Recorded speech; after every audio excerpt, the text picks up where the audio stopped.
Assalamualaikum warahmatullahi wabarakatuh.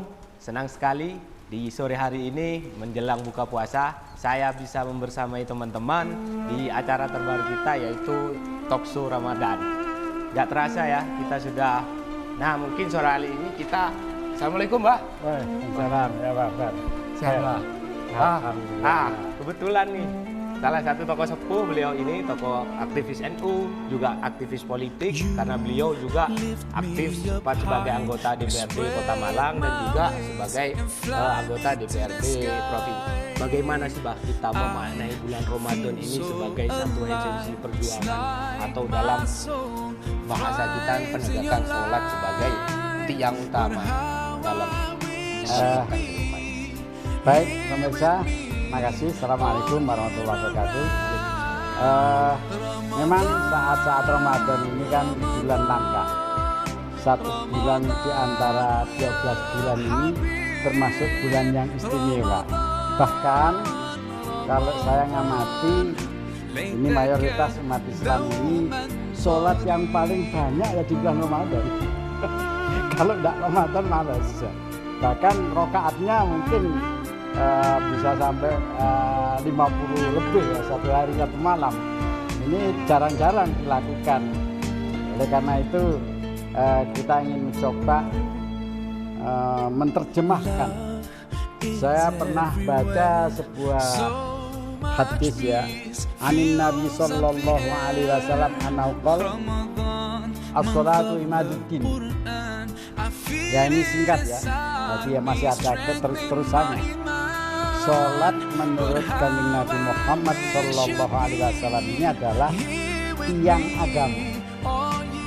Tiang agama ini maksudnya ya, kalau kita ibaratkan sebuah bangunan itu akan berdiri tegak kalau ada tiang-tiangnya, soko-sokonya lah cara Jawa. Jadi bangunan akan hancur kalau tidak punya penyangga. Nah inilah ibarat menurut Syekh Imam Nawawi Al-Bandani di dalam kitab Nasaihul Ibad itu menyampaikan bahwasanya as-sholatu imaduddin itu bagaikan membangun bangunan rumah yang diperlukan penyangga-penyangga atau tiang-tiang. Ini kalau kita mau melihat. Tetapi sebetulnya as-sholatu imaduddin, sholat sebagai tiang agama, ini kan kita ya artinya sholat itu menjalankan gitu loh ya, prinsipnya ya menjalankan. Sholat menegakkan agama. Namanya menegakkan agama, mendirikan agama, mendirikan sholat itu menjadi kewajiban seluruh umat Rasulullah Sallallahu Alaihi Wasallam. Kalau namanya menegakkan, makanya alhamdulillah ya, di Indonesia ini, masya Allah, kita harus patut bersyukur punya ulama yang dibangun oleh Wali Songo. Wali Songo ini sebetulnya kalau kita melihat sejarah Indonesia atau Nusantara itu kan nenek moyang kita bukan orang Islam. Tetapi begitu Wali Songo datang, itu dia berusaha menegakkan sholat, menegakkan agama, itu dia membangun pemerintahan. Maka jangan heran kalau Nabi Muhammad juga menjadi penguasa Mekah Madinah atau presiden, Nabi Sulaiman juga sebagai raja, Nabi Yusuf juga, semuanya para nabi itu juga penguasa pemerintah.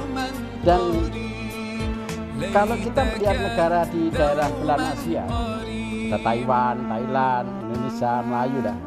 Itu seperti Thailand tidak sama dengan Indonesia.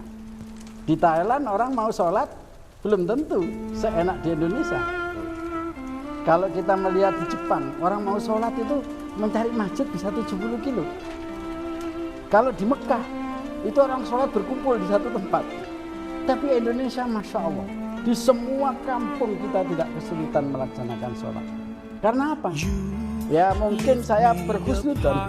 Makanya karena saya di politik ini punya pikiran menegakkan agama melalui politik. Tetapi bukan berarti yang lain salah ya. Karena apa? Andikan Wali Songo tidak membuat kerajaan Demak Bintoro, mungkin Islam tidak sekuat di Indonesia ini. Kita tenang sholat walaupun agama di Indonesia itu puluhan.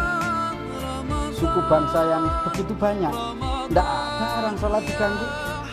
Tetapi di Timur Tengah, negara Islam itu ada, mayoritas Islam, mau sholat di masjid ada bom meledak, berarti nggak tenang. Oleh karena itu, ketenangan di dalam sholat ini penting ditegakkan di semua wilayah negara kita. Alhamdulillah, Indonesia ini tercipta negara yang sangat damai. Saya salut kepada perjuangan para kiai-kiai NU di dalam menegakkan Islam model Islam Nusantara, Islam Ahlussunnah wal Jamaah. Walaupun ada orang mencibir, kok ono mana sih Islam Nusantara? Memang nggak sama lah dengan Islam di Suriah, dengan Islam di Irak. Artinya apa? Kultur budaya, cara orang melaksanakan kewajiban kepada Allah itu, kalau di Irak terganggu peperangan, ada di Yaman pun bahwa banyak orang-orang soleh yang mengajarkan Islam di Indonesia, di sana juga masih terjadi perangan. Nah, di Indonesia ini mari kita jaga. Jadi saya punya kewajiban di PKB ini membawa Islam rahmatan lil alamin yang dipesankan oleh ketua saya, oleh ketum saya, bahwa PKB yang tidak gampang menjadi Islam yang lain, tapi jangan sekali-kali terperosok kepada kelompok liberal. Inilah pesan daripada ketum saya, sehingga saya semangat untuk memperjuangkan, tapi tidak gampang menyalahkan yang lain. Itu prinsip kita. Mudah-mudahan pertemuan ini ada guna dan manfaatnya. Mungkin sedikit talkshow dari Ramadan ini, semoga kita bisa bertemu di lain waktu. Terima kasih. Assalamualaikum warahmatullahi wabarakatuh.